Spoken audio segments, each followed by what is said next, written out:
We in the devil's house, a lion's den, pit full of snakes, trapped in no whirlwind.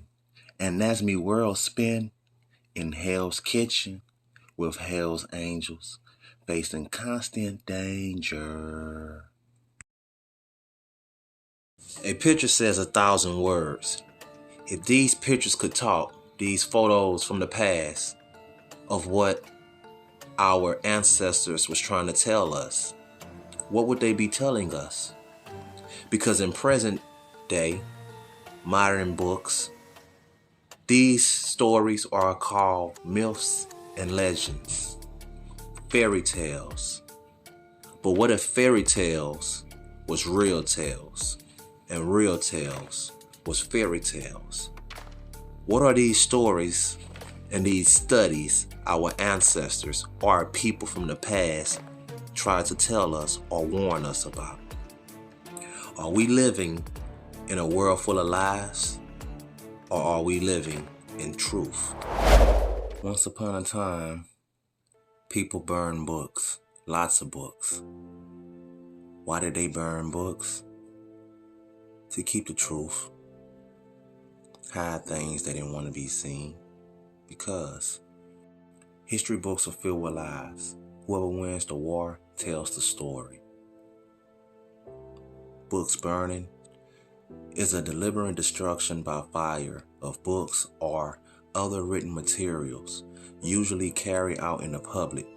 The burning of books represent an element of censorship and usually proceeds from a cultural, religious, or political opposition to the materials in question.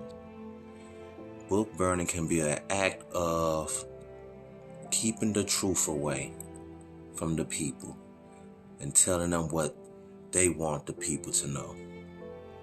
All throughout history, people have burned books, from the beginning of antiquity all the way to this day and age. It's nothing new, but they wanted it burnt to erase the histories and keep you believing their lies. You sent your kid off to school to read, write, and do math. What you didn't know is you handed them over to the enemy to be raised and indoctrinated in the ways of the state.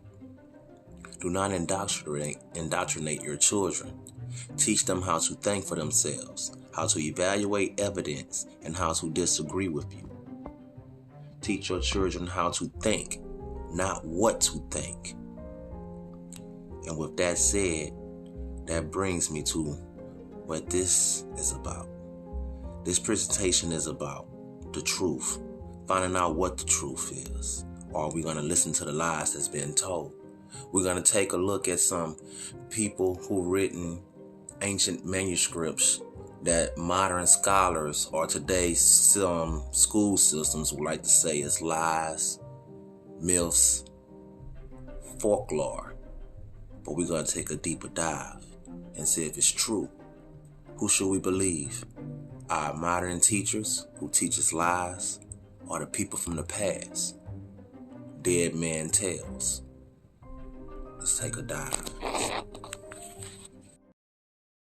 Marco Polo. Marco Polo. Marco Polo. Some of you may remember this from a childhood game, but Marco Polo is really an explorer from ancient times around the 1200, 1300 century. A lot of people dismiss Polo's book as full of lies, but some historians confirm the accuracy of his account, because the tales of his adventures, which is written in his book of the marvels of the world, in English is commonly called the Travels of Marco Polo, 13th century travelogue.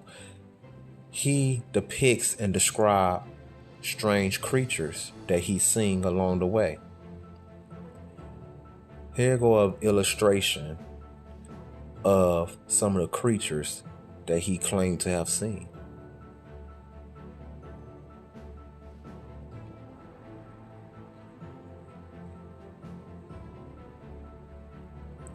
One of the creatures that he have seen was called the dog-headed people, with human bodies but dog heads. And not only did Marco Polo describe these dog-headed people, Augustine, Paul the Deacon, Vincent, and Buddhist missionaries all have in common is that they said they seen these dog-headed human beings in lands distant from their own. And the question is, how so many intelligent authors and travelers came to convince themselves of the existence of this peculiar creature, a legend that can be traced from the 5th century BC up until modern times. Even in Christianity, the strange legend of Saint Christopher and whether or not he had a head of a dog. They call this dog-headed man a saint, Saint Christopher. You can look him up and research him yourself. How much truth does these legends have? And why even in Christianity are they talking about men with dog heads? Kind of make you wonder about the story of the big bad wolf, huh? And Little Red Riding Hood. Even in stone sculptures on cathedrals. And if you know what a cathedral is, that is like a Catholic church. These dog-headed people existed. How much truth do they have? Are people today related somehow to these dog-headed people? Did the mixing of Neanderthal and other human forms kind of phase out the face of the dog-headed people? Here go other maps and pictures of the dog-headed man. What would you do if you was to see a dog-headed man? Let's hear accounts on something that's similar with people alive today and how they relate to dogs. So I just did a quick Google search for why do white people smell like wet dogs, and I found this, so I figured you guys would like to see it. There you go. There's the book. Published 1999. So we've been questioning this for a good 20 years now. Yeah, so there you go. Check it out on Amazon. It only got 2.5-star reviews because, you know why. From black guys was the I guess the expression or the statement, white people smell like wet dogs. I've heard that a few times. Sounds familiar. Sounds like it's ringing true. So like, what's the consensus here? Is this a common thing here? What this guy is saying? I was trying really hard to think of a different smell to describe what I was gonna. It really is. It is wet dog. I mean, if it's wet though, if you're wet, it's only when it's wet though. Only when it's wet. But that's a white people smell. It is, and it smells. Well, you know what it smells like? It's like a unkept beard. You know, white people like, smell like that. Yeah, but like wow. But it's only when it's wet. Have you ever smelled someone who smelled like a wet dog? Why does some humans smell like wet dogs? Here, they have a mystery ancestor. Genetic analysis has revealed that our family tree contains at least 3 ghost species or populations for which we have no evidence except for their DNA. When they say our family tree, who is the our? Because we're not all the same. From the looks of it, the Africans have no mixture with anyone, they're just humans. When you get to Europeans, Asians, they have a ghost population of some basal Eurasian. Could that be the mixture of that dog-headed man and his face turned to a regular looking human, what we would call today? Then they also have Neanderthals, Denisovians, and some ghost population African Neanderthals. And then they have another ghost Denisovian population. They don't know what these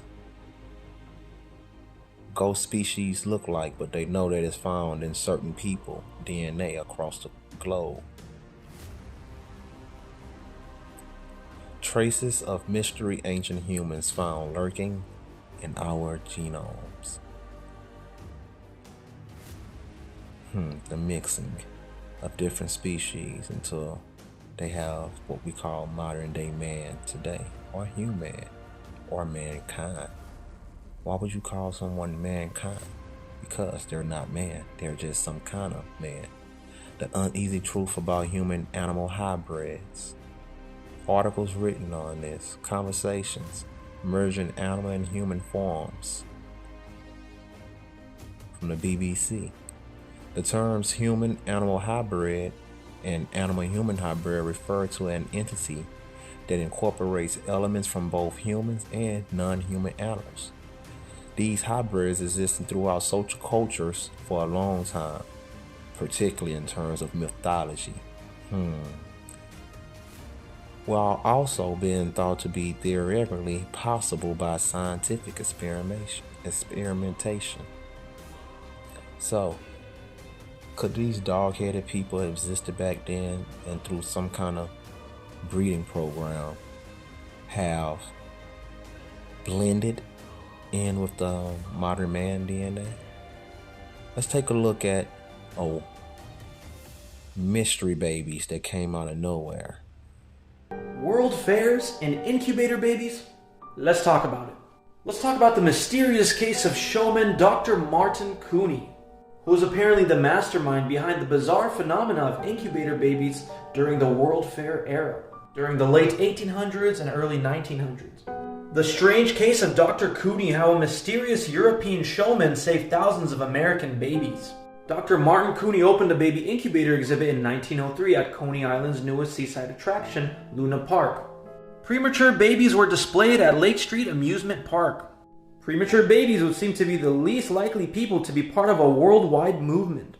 Yet the Wonderland babies were precisely that. They were among the 80,000 premature infants who were treated in amusement parks and fairs in Europe and the United States between 1896 and 1944. Wonderland Amusement Park, which was located at Lake Street and 31st Avenue, opened for business in late May 1905.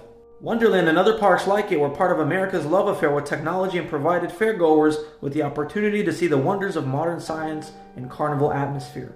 One of those wonders was the Infantorium, a hospital-like facility filled with incubators containing tiny babies who were born prematurely.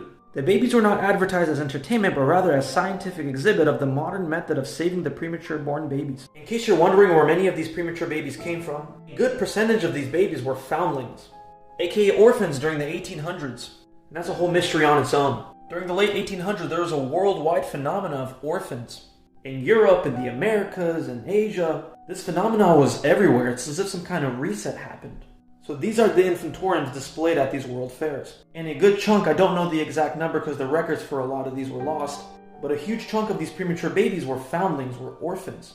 No record of their family, where they even came from. It's as if they appeared out of thin air.